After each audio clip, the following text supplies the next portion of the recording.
This might not be the double pump tank that we all wanted in World of Tanks, but it's definitely the one that we need, and it is in fact the Czechoslovakian Tier 9 heavy tank, which is the TNHT VZ51, which is of course the double pump auto-loading Czechoslovakian heavy tank that isn't quite the Soviet double-barreled, but it is a very, very close second. And in fact, for the most part, these tanks on World of Tanks PC are indeed way better than, for example, the double-barreled tanks. And that's because of the fact that these are just way more consistent, they're a lot more flexible, and we'll see that throughout the couple of gameplays that we've got in today's video. But more importantly, let's have a quick look at how this tank is in game, and of course how you can set up this tank to be the most effective within the game, at least in my opinion. So first off, we have ran with advanced optics to boost the view range.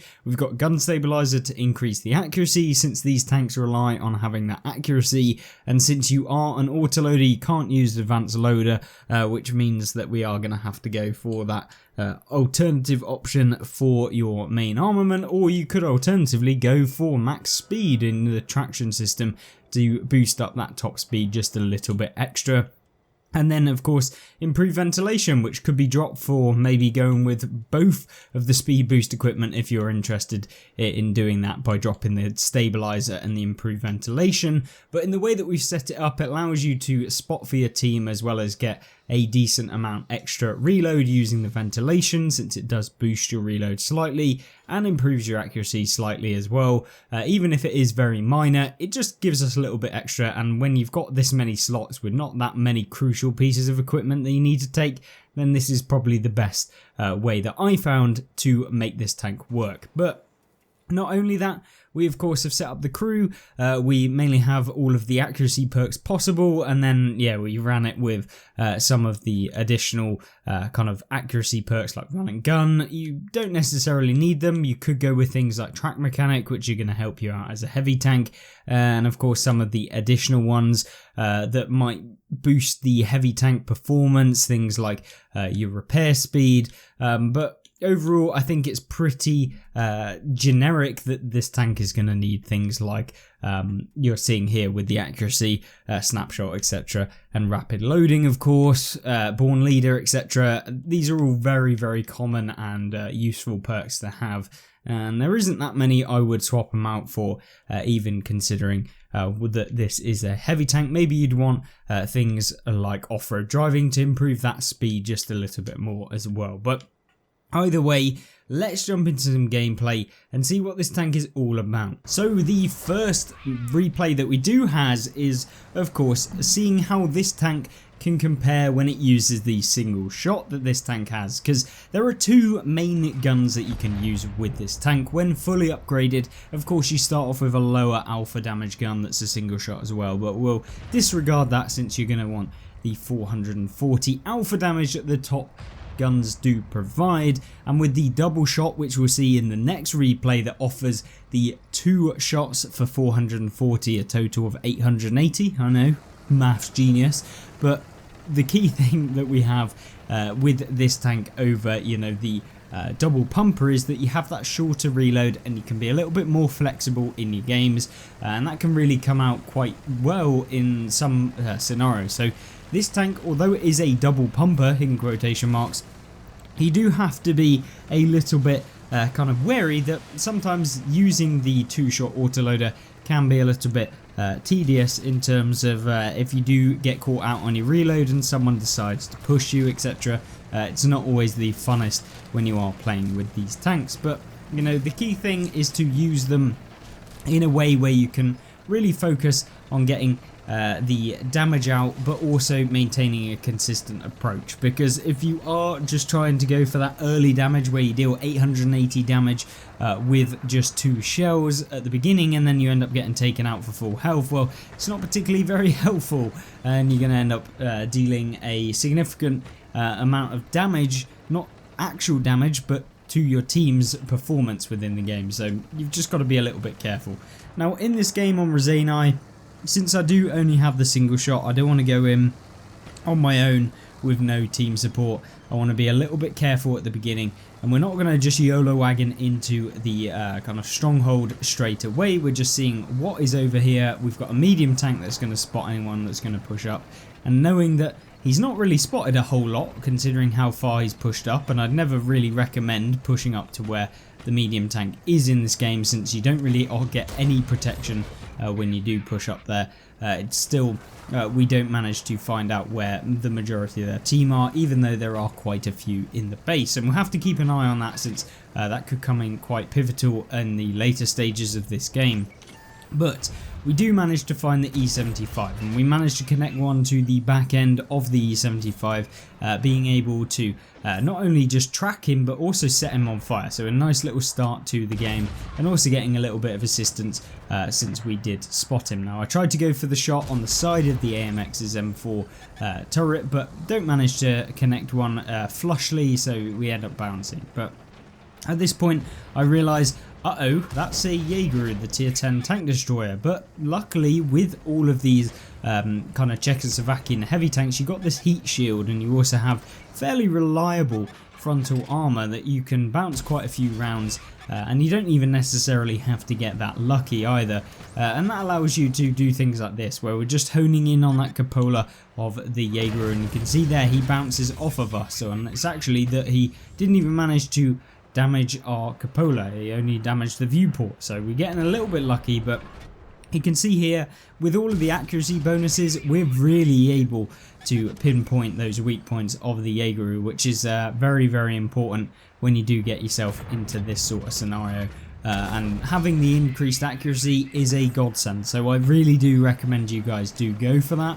I would not necessarily recommend just going for that speed build, since the tank isn't slow, and I just don't think it's going to give you the overall aspect that you'll need when playing a tank like this. But what we're doing now is just pushing towards this waffle. I want to get one shot into him. Unfortunately, this is the problem with using this gun over the smaller or the double pumper even, and that is that you would have been able to get 2 shots into the waffle there if you're using the double pumper. So, you know, there are scenarios where it's better to have the double pump. In some scenarios it's not better, and it's really about personal preference. There's no real right or wrong answer. You know, there could be someone that's very good at using a single shot, and you are way more kind of in line in terms of your playstyle with a single shotgun, and then there's also players that really do find the double pumper the better of the two. So, you know, there is no right answer, like I've said. And in fact, I actually kind of, well, I mean, in terms of how well I did, I think the single shot actually ended up being better for me, but that's just because I could move into positions, I could maintain that damage per minute, whereas you know, you can get YOLO'd when you do have that double pump. But you know, because it doesn't have that super high alpha damage, I mean 880 is a lot, don't get me wrong, but if you are in a case where, you know, someone's on more than 880 health, you know, you're not able to take them out and they're still going to be able to farm you.